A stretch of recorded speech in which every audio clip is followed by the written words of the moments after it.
Le président Félix Tshisekedi vient de claquer la porte de la francophonie, du moins des assises de la francophonie. Il faut d'abord partir du fait que la RDC est le plus grand pays francophone au monde.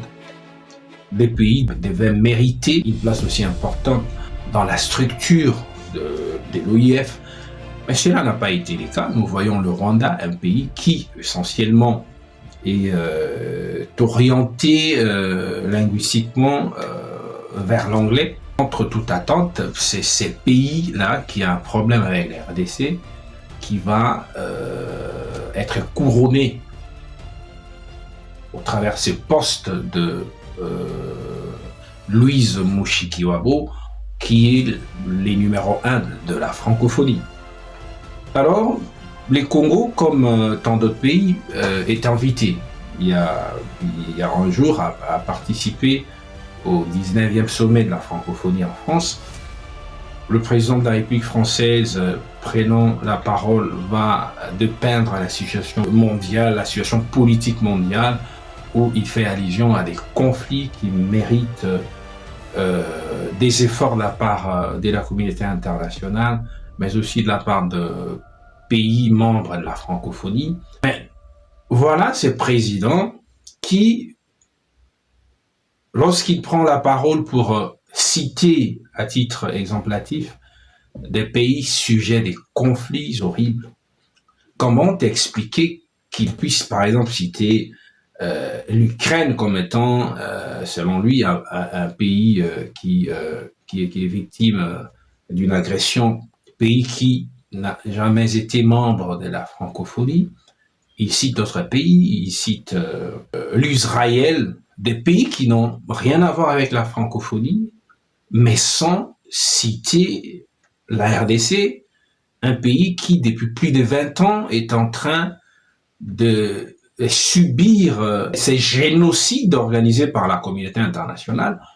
Et là, on comprend que le président de la République française ne peut pas, au travers de cette tribune, faire passer un message qui va revenir contre lui parce qu'il est indexé comme étant l'un des présidents des pays qui tirent profit du sang congolais, voilà, en quelque sorte.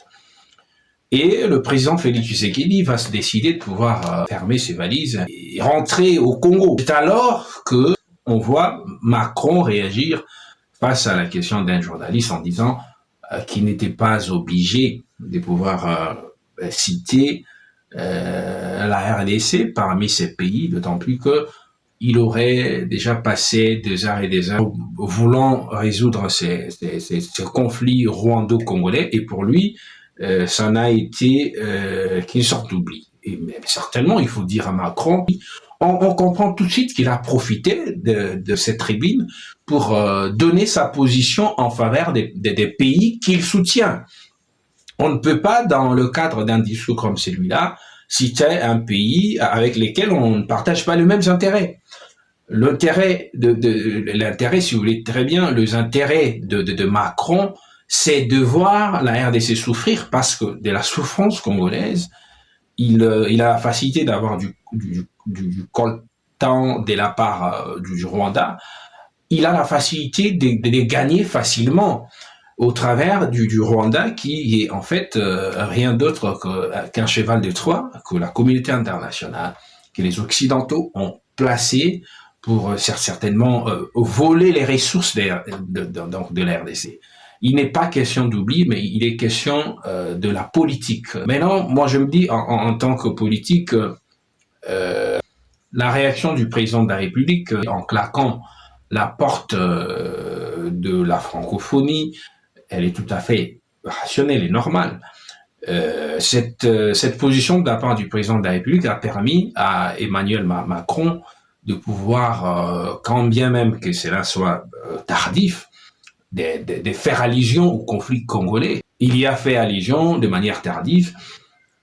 J'encourage cette position de la part du président de la République, mais est-ce qu'on doit s'y limiter là? N'est-ce pas, chers compatriotes, une occasion de pouvoir finalement lâcher, quitter cette organisation de la francophonie qui ne fait rien absolument qui, malgré la part qu'apporte la RDC en termes de l'impulsion que ces pays donnent au vu de sa population, au vu de sa grandeur, de son influence géopolitique, je me dis, le président de la République, Félix Tshisekedi, il doit finalement penser au fait de quitter cette organisation qui, en tout cas, l'expérience nous le démontre, n'a rien fait.